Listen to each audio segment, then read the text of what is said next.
ओम शांति। सारा खेल तुम्हारे कर्मों का है, कर्मों का फल यही मिलता है। आइए जानते हैं कैसे। देखिए, ये तो आप जानते ही हैं कि आप चाकू से हाथ काटोगे तो आपको पीड़ा तो होगी, दर्द तो होगा ही, क्योंकि चाकू का काटने का स्वभाव होता है। तो चोट पहुंचने पर हमारा स्वभाव होता है पीड़ा से चिल्लाने का होता है। अब आप इसे चाहे कैसे भी समझें, लेकिन कुछ विधि के विधान होते हैं, नियम होते हैं प्रकृति के, और उन्हीं नियमों के अनुसार ये दुनिया चलती है।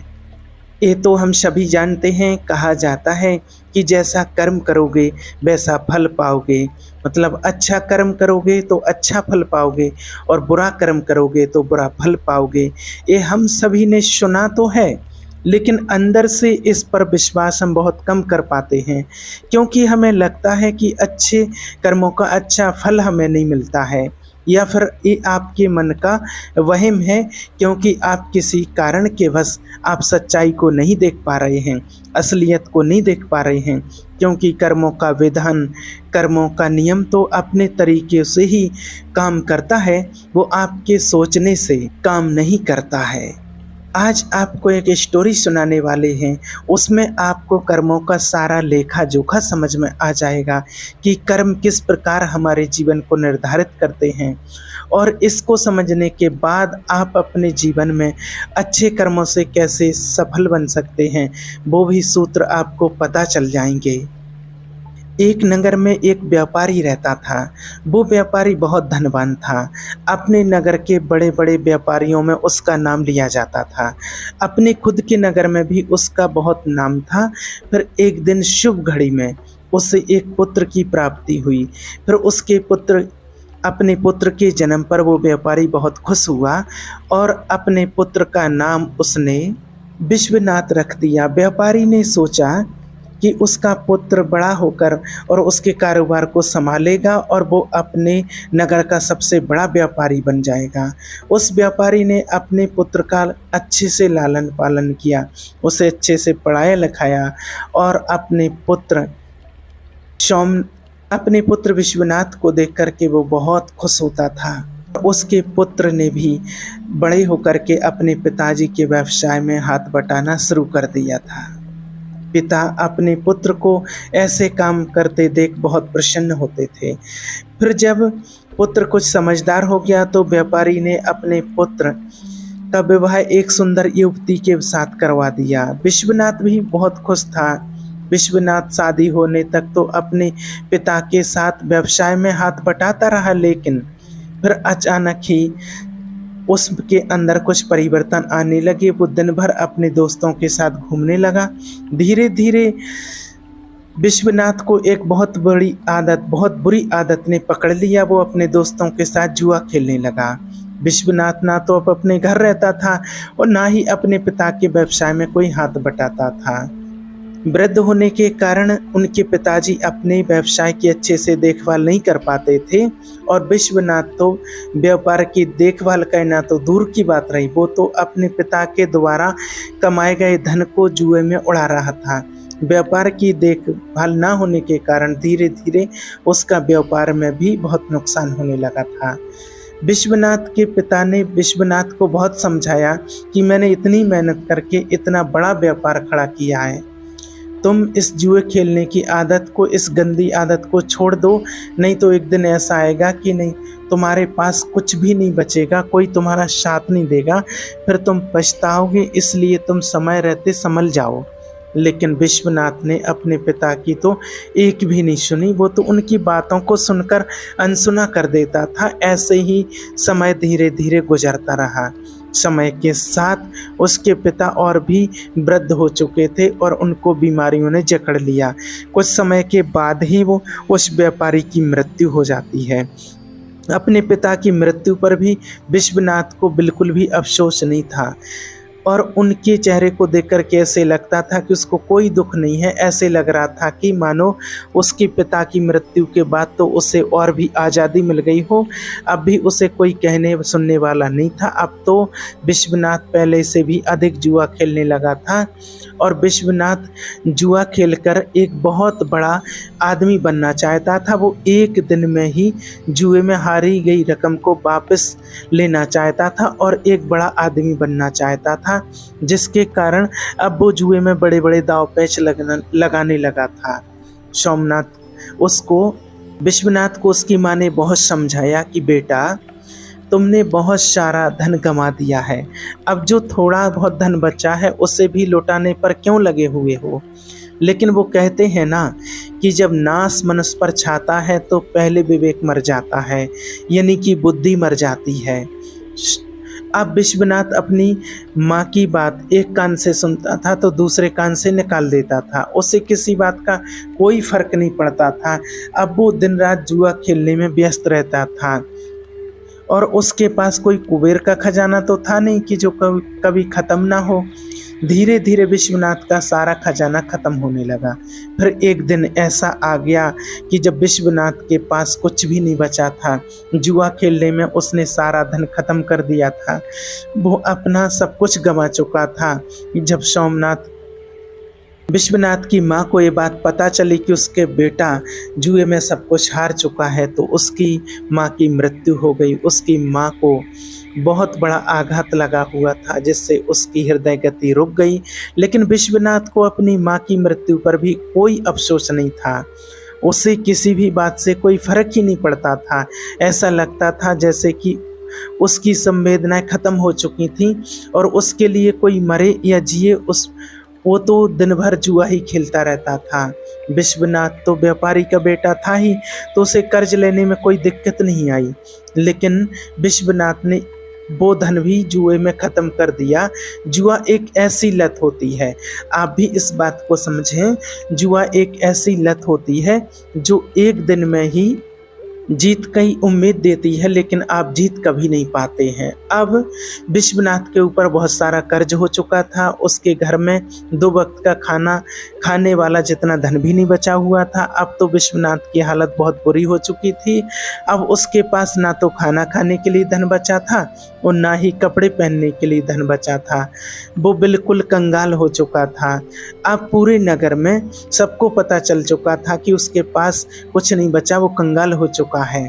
जब वो किसी से मदद मांगने जाता था तो उसके लिए सब मना कर देते थे। एक समय वो भी था जब उसके परिवार का नाम नगर के बड़े बड़े व्यापारियों में लिया जाता था, लेकिन इस गंदी आदत के कारण विश्वनाथ की उसने अपना सब कुछ गंवा दिया था। अब कोई भी उसकी मदद करने के लिए तैयार नहीं थे।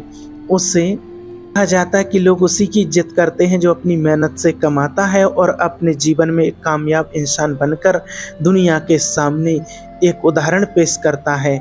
जब विश्वनाथ के ससुर को ये बात पता चली कि उसका दामाद कंगाल हो चुका है तो वो अपनी पुत्री की चिंता करते हुए तुरंत ही अपनी पुत्री से मिलने पहुंच गया। उसने वहां जाकर के देखा कि उसकी पुत्री तो बहुत दुखी है। उसकी पुत्री ने फटे पुराने कपड़े पहने हुए थे। भूख के कारण उसका गुलाब सा चेहरा मुरझा चुका था। अपनी बेटी की ऐसी हालत देखकर उनको विश्वनाथ पर बहुत गुस्सा आया। उसने अपनी बेटी को अपने साथ घर ले जाने का निश्चय कर लिया था। उसने ना ही विश्वनाथ को कुछ कहा और ना ही कुछ सुना, अपनी पुत्री को लेकर अपने घर चल दिए। जब वो विश्वनाथ अपने घर पहुंचता है और उसको पता चलता है कि उसकी पत्नी को तो ससुर जी अपने साथ ले गए, ये देख करके वो बहुत दुखी होता है। अब वो बिल्कुल ही अकेला पड़ चुका था। अब ना तो उसके पास पैसा था और ना पत्नी थी और ना ही उसके माता पिता थे। सब लोग उसे अकेला छोड़ करके जा चुके थे। अब विश्वनाथ को अपने पिता की हर वो बात याद आने लगी जो उसके पिता ने उसे समझाई थी। उसकी ऐसी हालत का जिम्मेवार वो स्वयं था। वो अचानक अपने आप से बातें करने लगा। उसने कहा कि एक दिन ऐसा था कि जब मेरी गिनती नगर के बड़े बड़े व्यापारियों में होती थी और आज मेरे पास खाने के लिए कुछ भी नहीं है। अब मैं मेहनत करूँगा और अपना खुद का व्यापार फिर से खड़ा करूँगा। ये सोच कर के विश्वनाथ अपने ससुर से मिलने के लिए चला जाता है ताकि वो उनसे कुछ धन उधार लेकर अपना व्यापार फिर से शुरू कर सके। सुबह होते ही वो अपने ससुर से मिलने के लिए निकल पड़ता है। ससुराल पहुंचकर वो अपनी हालत को देखकर रोने लगता है। अपने फटे पुराने कपड़ों को देख करके वो सोचता है कि वो अपने ससुराल में ऐसे फटे पुराने कपड़ों में तो नहीं जा सकता है। मैं साफ सुथरे कपड़े पहनकर ही अपने ससुर से मिलने जाऊंगा, और अगर वो फटे पुराने कपड़ों में ससुराल जाएगा तो उसकी बची खुची इज्जत भी खत्म हो जाएगी। ये सब सोचकर वो इधर उधर देखने लगा। उसकी नज़र एक कपड़े की दुकान पर पड़ी, लेकिन शाम हो जाने के कारण वो दुकान बंद हो चुकी थी। विश्वनाथ ने निश्चय किया कि वो सुबह तक वहीं इंतजार कर लेगा। जैसे ही दुकान खुलेगी तो वो अपने ससुर का नाम लेकर के कपड़े खरीद लेगा, और जब ससुर जी से उसे पैसे मिलेंगे तब वो उस दुकान की उधार चुका देगा। अपने फटे पुराने कपड़ों में ससुराल वालों के घर में जाने से अच्छा है कि मैं एक रात इस दुकान के बाहर ही गुजार दूं। ये सब सोच करके सोमनाथ उस कपड़े की दुकान के बाहर ही सो जाता है। सोमनाथ भूख के मारे इधर उधर करवटें ले रहा था। तभी सोमनाथ ने देखा कि एक युवक चुपचाप दुकान के भीतर जा रहा है। उस युवक के भीतर जाने के बाद कुछ देर बाद ही एक स्त्री भी दबे पांव उस तरफ आई और दुकान के अंदर चली गई। सोमनाथ उस विश्वनाथ को वो स्त्री अंधेरे में भी जानी पहचानी सी लग रही थी। विश्वनाथ ने उस स्त्री को ठीक ढंग से देखने के लिए दुकान की खिड़की से बाहर झांका, और वहां पर उसने जो देखा वो देखकर उसके होश उड़ गए, क्योंकि वो औरत कोई और नहीं बल्कि उसकी ही पत्नी थी। फिर विश्वनाथ ने अपनी पत्नी और उस युवक की बातें ध्यान से सुनी। विश्वनाथ ने सुना कि उसकी पत्नी उस युवक से कह रही थी कि हे मेरे प्राण प्रिय, तुमसे बहुत प्रेम करती हूँ और मैं तुमसे विवाह करके पूरी ज़िंदगी तुम्हारे साथ रहना चाहती हूँ। मैंने आज तुम्हें एक राज की बात बताने के लिए यहाँ बुलाया है ताकि हम विवाह करने के बाद आराम से रह सकें, हमारे पास किसी भी चीज़ की कोई कमी ना हो। उस युवक ने बड़ी ही उत्सुकता के साथ पूछा कि कौन सा राज, तुम किस राज की बात करना चाहती हो। फिर उस विश्वनाथ की पत्नी ने उस युवक से कहा कि मेरे ससुर जी बहुत धनी व्यापारी थे। उन्होंने अपने जीवन में बहुत ही कठिन परिश्रम किया था और खूब सारा धन कमाया था, और उन्होंने 4 घड़े सोने के सिक्कों से भरकर मकान के चारों कोनों में गड़वा दिए थे। ये काम उन्होंने इसलिए किया था ताकि बुरे समय में उस धन का उपयोग किया जा सके। उन्होंने अपने जुआरी बेटे को इस धन के बारे में कभी नहीं बताया था, क्योंकि उनको डर था कि कहीं उनका जुआरी बेटा उस धन को भी जुए में न उड़ा दे। फिर विश्वनाथ की पत्नी ने उस युवक से कहा कि तुम जल्दी से मेरे ससुराल जाओ और मेरे मूर्ख पति से वो मकान खरीद लो, और वो मकान तुम्हें आसानी से बेच देगा, क्योंकि उसने अपनी सारी जमा पूंजी तो जुए में ही हार दी है। फिर तुम उस मकान के 4 कोनों की खुदाई करना और उन 4 कोनों को अपने कब्जे में कर लेना।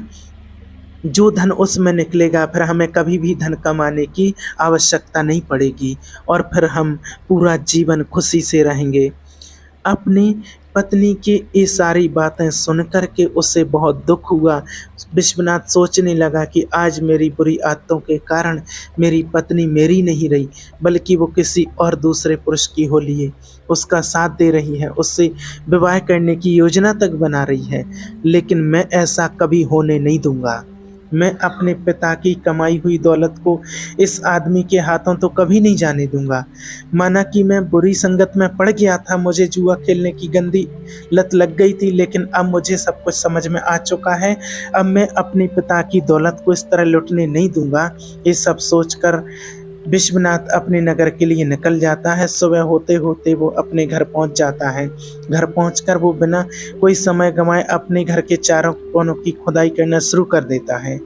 खुदाई करने की थोड़ी ही देर बाद उसे वो 4 घड़े मिल जाते हैं। फिर वो उन घड़ों से सोने के सिक्कों को निकाल कर और उन घड़ों में कोयला भरकर वापस उसी जगह पर रख देता है। इसके बाद वो विश्वनाथ अपनी प्रेमी के अपनी पत्नी के प्रेमी का इंतजार करने लगता है और कुछ दिन बाद उसकी पत्नी का प्रेमी उसके घर पर आता है। वो उसके घर पर आकर के कहता है कि मैंने सुना है कि मकान बेचने के लिए उपलब्ध है, तुम मुझे ये घर बेच सकते हो क्या? क्योंकि मैं इस नगर में अपना व्यवसाय शुरू करना चाहता हूँ, मुझे घर की ज़रूरत है और तुम्हें पैसों की ज़रूरत है, हम दोनों की ज़रूरतें पूरी हो जाएंगी। विश्वनाथ तो इसी मौके के इंतजार में था। उसे उस आदमी की सारी योजना पहले से ही पता थी। उसने तुरंत अपना मकान उसे बेच दिया और फिर विश्वनाथ मकान बेचने से मिली रकम और सोने के सिक्कों को लेकर दूसरे नगर को चला गया ताकि वो वहाँ जाकर अपना नया काम शुरू कर सके। वहाँ पहुँचकर विश्वनाथ ने व्यापार शुरू कर दिया। शुरू में उसे बहुत कठिनाई हुई। उसने खूब मेहनत की और अपनी से बुरी आदतों को दूर रखा। व्यापार में कभी कभी थोड़े बहुत ऊंच नीच होती रहती है, लेकिन उसने सब कुछ संभाल लिया। थोड़े से दिनों में ही उसने बहुत सारा धन कमा लिया। फिर उस नगर में रहने वाले सबसे धनी सेठ की नज़र उस विश्वनाथ पर पड़ती है। सेठ ने विश्वनाथ को देखकर ये सोचा कि ये युवक बड़ा ही मेहनती है, इसने इतने कम दिनों में अपने व्यापार को इतना बुलंदियों पर पहुंचा दिया है। मैं अपनी बेटी की शादी इस युवक से कर देता हूँ। मुझे अपनी बेटी के लिए इससे अच्छा वर तो कहीं मिल ही नहीं सकता है। फिर वो सेठ उसके पास जाता है और उसके सामने शादी का प्रस्ताव रख देता है।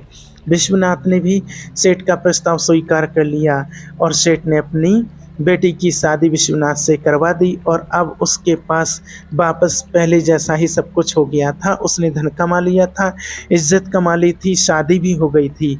अब उसके पास सब कुछ था। अब विश्वनाथ अपना जीवन खुशी से जी रहा था।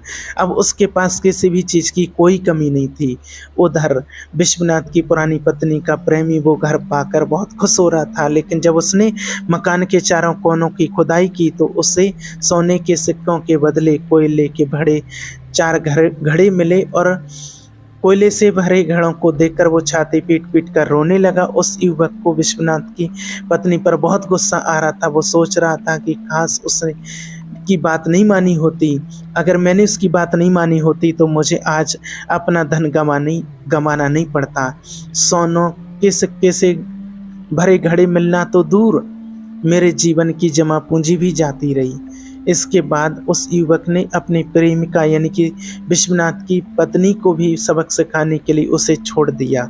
वो वापस अपने गांव लौट आया और अपनी प्रेमिका को बुलाया और कहा कि तूने मुझे ठगने की कोशिश की है, मेरी सारी जमा पूंजी तूने बर्बाद कर दी है, अब मेरे पास कुछ भी नहीं बचा है। आज के बाद कभी अपना चेहरा भी मत दिखाना, चले जाओ मेरे सामने से। उधर विश्वनाथ ने अपनी गलती से सीख लिया था कि बुरे कर्म करोगे तो परिणाम भी बुरा ही होगा। अगर आप स्टोरी की इस सीख पर आप गौर करें तो शुरुआत में सोमनाथ जुए का लती था, जुए का आदी था, तो उसके पास कुछ भी नहीं बचा था। वो सड़क पर आ गया था, उसकी पत्नी ने भी उसे छोड़ दिया था। ये उसके कर्म का ही परिणाम था। अगर वो अपने व्यापार को अच्छे से करता तो शायद उसे वो दिन नहीं देखने पड़ते। खैर, जैसे तैसे उसने अपनी गलती का एहसास हुआ और उसने अपना जीवन बदल लिया। इससे हमें पता चलता है कि हमने जीवन में चाहे कितने भी बुरे कर्म किए हों, लेकिन अगर हम कभी भी नए की शुरुआत कर सकते हैं। अच्छे कर्म करने के लिए कोई भी समय नहीं होता, या यूँ कहें कि हर समय अनुकूल होता है। और दूसरी तरफ हमें ये भी सीख मिलती है कि अगर हम बुरे समय में अपनों का साथ छोड़ दें, उन्हें धोखा दें, तो उनका भी बहुत बुरा परिणाम होता है। जैसे कि सोमनाथ की पत्नी ने उसे धोखा दिया, लेकिन इस धोखे के कारण उसने अपना सब कुछ गंवा दिया, यहाँ तक कि अपनी इज्जत तक की उसे गंवानी पड़ गई। अगर उसकी पत्नी उसकी बुरी लत की वजह से उससे दूर चली गई थी तो वहाँ तक भी उसने कुछ गलत नहीं किया था, क्योंकि इसकी वजह खुद विश्वनाथ था। लेकिन अपने प्रेमी के साथ मिलकर अपने पति को ही छलने की योजना बनाना उससे बहुत महंगा पड़ा। तो आप इस स्टोरी से अपने जीवन में बहुत बड़ी सीख ले सकते हैं, क्योंकि व्यक्ति के अंदर कोई भी गलत आदत हो तो वो उसके जीवन को, उसके पूरे परिवार को बर्बाद कर देती है। और भी जब पहले वीडियो बनाए हैं कर्मों के ऊपर या किसी और चीज़ के ऊपर, तो बहुत बहनों ने कमेंट किए हैं कि हमारे पति बहुत शराब पीते हैं और जिसके कारण से हमारा पूरा परिवार बर्बाद होता जा रहा है, बच्चे परेशान हो रहे हैं, बच्चे पढ़ लिख नहीं पा रहे हैं और पूरे परिवार में हमें बहुत परेशानी आ रही है। तो आज वास्तव में देखिए, व्यक्ति के अंदर कोई भी गलत आदत जब लग जाती है, किसी गलत आदत की लत लग जाती है, चाहे वो शराब पीना हो, जुआ खेलना हो या कोई भी गलत आदत हो, तो उसके पूरे परिवार को तहस-नहस कर देती, बच्चों को बर्बाद कर देती है। इसलिए आप सभी से निवेदन है कि अगर आपके अंदर कोई ऐसी गलत आदत है तो बिल्कुल उसको जहर मान करके उसका बिल्कुल त्याग कर दें, नहीं वो गलत आदत आपको भी खा जाएगी और आपके परिवार की भी बुरी हालत कर देगी। इसलिए अपने बच्चों पर तरस खा करके, देख करके उनके जीवन को, कि आपके जाने के बाद या आपकी बुरी आदत के कारण आपके बच्चों का जीवन कितना बुरा बन रहा है। इसलिए कोई भी अगर आपके अंदर गलत आदत है तो आप उसको आज से ही जहर समझ करके अपने अंदर से बिल्कुल निकाल दें, और जो आपके जीवन में गलत आदतें हैं उनको निकाल देंगे तो आप एक नए जीवन का फिर से निर्माण कर सकते हैं, आपकी नई ज़िंदगी एक फिर से बन सकती है और आप सब कुछ वो पा सकते हैं जो आपने पहले खो दिया है। ओम शांति।